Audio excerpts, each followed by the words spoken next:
नमस्कार, मैं हूं नरेंद्र तिवारी और आप देख रहे हैं जनपहल न्यूज। ब्राह्मण समाज सेवा समिति का हाल ही में निर्वाचन हुआ है और उस के अध्यक्ष पद के लिए राजेश दुबे और भोला निर्वाचित हुए हैं। पूरी प्रक्रिया में अगर बात करें तो निर्वाचन ना हो इसके लिए समाज का भी प्रयास रहा और जो जीते हुए प्रत्याशी हैं उनका भी प्रयास रहा, लेकिन कई बार स्थिति ऐसी बनती है कि लोग चाहते हैं कि मत के द्वारा प्रत्याशी चयन हो, अध्यक्ष का चयन हो। वो चीज़ यहाँ भी देखने को मिली है। हालांकि अब जब भोला अध्यक्ष बन चुके हैं तो कहीं ना कहीं अब ये बात भी सामने आ रही है कि जो प्रतिद्वंदिता थी वो केवल चुनाव प्रक्रिया तक थी, उसके बाद पूरा समाज एक है। भोला हमारे साथ हैं, हम उनसे सीधा बात कर लेते हैं। पहले तो भोला भाई बहुत बहुत शुभकामनाएं और बधाई जनपहल न्यूज की तरफ से कि समाज ने आपको अपना अध्यक्ष चुना, अपना प्रतिनिधि चुना है। क्या कहेंगे? समाज ने जो हम पे आशा रखी है हम उसको पूरा करेंगे। जो हमने अपनी घोषणा पत्र किया था वो घोषणा पत्र पूरा करेंगे। पहले तो हमने जो सोचा था कि चुनाव ना हो, पर जो हमारे बुजुर्ग थे, सब थे, जो सम्मानीय लोग थे वो हमारे संग थे। उन्होंने कहा कि ऐसा करते हैं कि चुनाव प्रक्रिया ना हो। तो उसमें जो हुई थी कि धर्मशाला के लिए जो कोई अच्छा दान या वो कुछ करे तो उसके लिए मना लेते हैं। तो हमने भी पहल की थी, उसके लिए हमने स्वयं जाके प्रत्याशी से भी बात की थी कि देखो अगर इसमें दो भाग में ना बटे समाज और चुनाव यहीं रुक जाए, या तो आप राशि दे दो पहले या हमसे ले लो। लेकिन उसके बीच में प्रत्याशी ने बात बिल्कुल नहीं सुनी। लेकिन ठीक है, जो तो अपनी अपनी सोच और अपना विवेक है, अपन को तो संग लेके चलना है।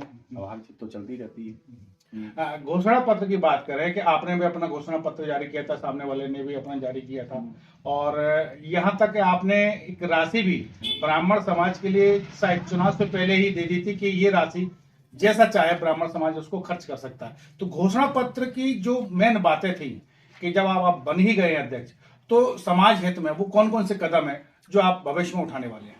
समाज हित में पहली बात तो उसमें बाउंड्री का काम अपन चालू करने वाले हैं, और जो अपने बुजुर्ग बताते हैं उनसे सलाह लेंगे, बार बार मीटिंग रखेंगे। जो अगर अपना छोटा बच्चा भी है अगर वो सलाह भी देगा समाज के प्रति तो उसको भी मान होगी। जो अपन ने घोषणा पत्र की है उसको पूरा करेंगे।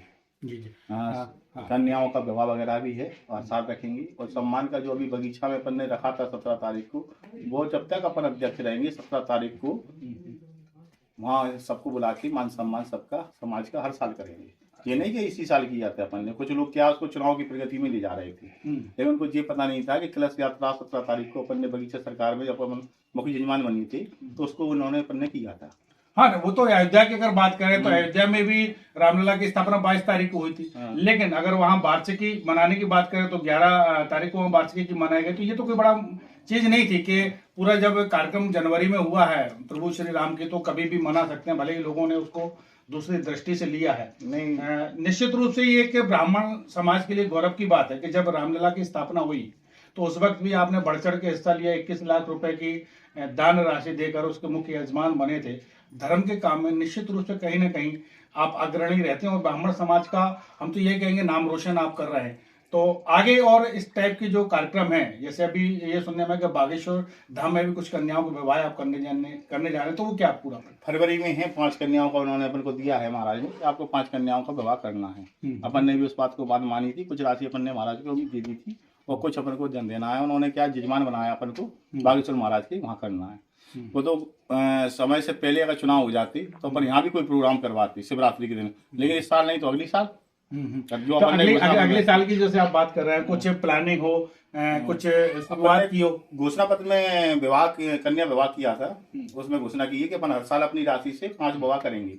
उसके बाद अगर समाज उसमें बढ़ चढ़ के हिस्सा लेगी तो अपन 5 के 21 भी कर सकते हैं। अन्य समाज जो भी लेगी उनको भी मने नहीं है और समाज लेगी उनको भी मने नहीं है, लेकिन विवाह तो अब हर साल होने हैं। जब बागेश्वर जी का दोबारा कार्यक्रम होने की कुछ सुगबुगाहट टाइप की है, तो क्या ऐसा कहीं कुछ प्लानिंग है? महाराज ने अपन से कह रखी है कि आपको हम कथा के लिए आपको ही देते हैं। अभी हम मिलने गए थे जब वहाँ में आंसू थे, नारायण थे, अमल थे, उनके सामने हमने कही कि हमें दे रखा है, लेकिन तारीख अभी निश्चित नहीं है। नितिन चौबे जिस दिन तारीख देंगे उस दिन हम अपने प्रोग्राम यहाँ रखेंगे और बगीचा ही सरकार पे प्रोग्राम हम रखेंगे। अच्छा, अभी तक अगर बात करें ब्राह्मण समाज की तो केवल ब्राह्मण समाज समिति थी, लेकिन इस बार नवयुवक की टीम अलग बनी है, महिला मंडल का चुनाव हुआ है, महिला मंडल की टीम अलग बनी है। अब जब तीनों संगठन बन गए हैं, मुख्य चुनाव मुख्य अध्यक्ष और मुख्य जो कार्यकारिणी है, अब जो आपका पूरा एक कोर कमेटी बनना चाहिए, तो क्या आपकी प्लानिंग रहेगी कि तीनों में से लोगों को मिला के आगे कोई नई प्रक्रिया चालू करेंगे? सुझाव सबके मिलेंगे, सबकी प्रक्रिया होगी, लेकिन क्या है कि जैसे आज नया बना है, महिला भी बनी है, तो इनकी समिति बन गया, जिनकी कमेटी और सदस्य अलग अलग बनी है, तो इनको अपन ये खुली छोड़ देंगे कि आप जो कुछ कर सकते हो, आपने जो घोषणा पत्र किए हैं और आपने जो वादे किए हैं, तो उनको पूरा करो। हमारी जो घोषणा पत्र है हम करेंगे, क्योंकि हर बार क्या होता है कि समाज के पैसों से चंदा इकट्ठा करके भोजन होता है। किसी को अगर अपनी शपथ ग्रहण कराना है या कुछ कराना है तो अपने ही पैसों से खर्च करें, समाज का पैसा भंडारे में नहीं जाएगा। अगर आपको समाज को खवाना है तो अपने पैसों से सबका निमंत्रण करो, मान सम्मान करो, तो समाज का होगा नहीं, उनके ही पैसे इकट्ठे करके भंडारा दो तो ये बंद हो जाएगा। अब समाज में आगे जी चलने वाला नहीं है, अपने पैसे खर्च करो। और अगर आपको अपना सम्मान कराना है, समारोह करना है, तो अपनी दो, जो पैसा इकट्ठा हो रहा है समाज में वो धर्मशाला में या अच्छे कामों में लगेगा।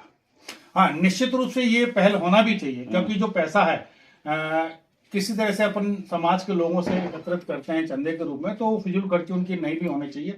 लेकिन इसी के दूसरी तरफ पर अपन देखें तो कुछ रचनात्मक काम जो कहीं ना कहीं अभी तक शायद देखने को नहीं मिले हैं। पूरी तरह जो फोकस रहा उन्हें धर्मशाला धर्मशाला धर्मशाला, केवल धर्मशाला भी शायद अब उतनी डेवलप अभी तक नहीं हो पाई है। तो जो अन्य कार्यक्रम है जिससे समाज में जागरूकता पैदा हो, उनके बारे में कोई प्लान?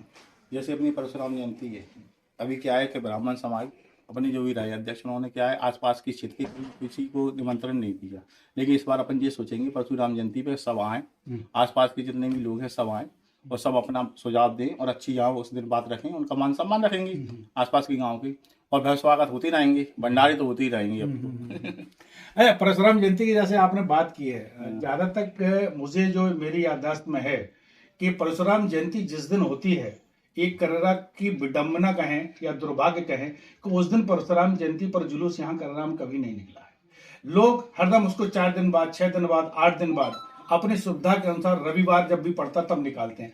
इस बार क्या माना जाए, आप अध्यक्ष बने हो तो परशुराम जयंती वाले ही दिन जुलूस निकलेगा? बिल्कुल, इस बार उसी दिन निकलेगा, जो कर्मचारी हैं वो छुट्टी लेंगे अभी बार अच्छा निकलेगा। तो बिल्कुल ये होना भी यही चाहिए। कुछ और संदेश जो समाज के युवाओं को आप देना चाहें? सब मिलके काम करेंगे, जिसका सुझाव होगा उसके लिए करेंगे, और कोई ऐसी कोई परेशानी आती है जो अपन ने वादे में भी लिखा है तो समाज के संग है बस। और अपन ऐसा कोई काम नहीं करेंगे जिससे समाज की नीची हो या समाज सोचने में मजबूर हो कि हमने कैसा बनाया है। तो ये थे राजेश दुबे उर्फ भोला, जो नव निर्वाचित ब्राह्मण सेवा समिति के अध्यक्ष हैं।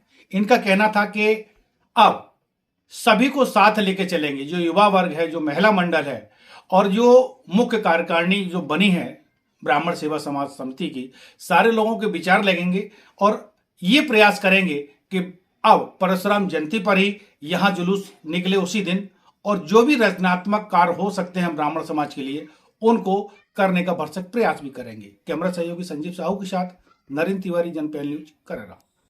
क्षेत्र की ऐसी छोटी बड़ी खबरें देखने के लिए जनपहल न्यूज चैनल को यूट्यूब पर भी कीजिए सब्सक्राइब और रहिए खबरों से अपडेट।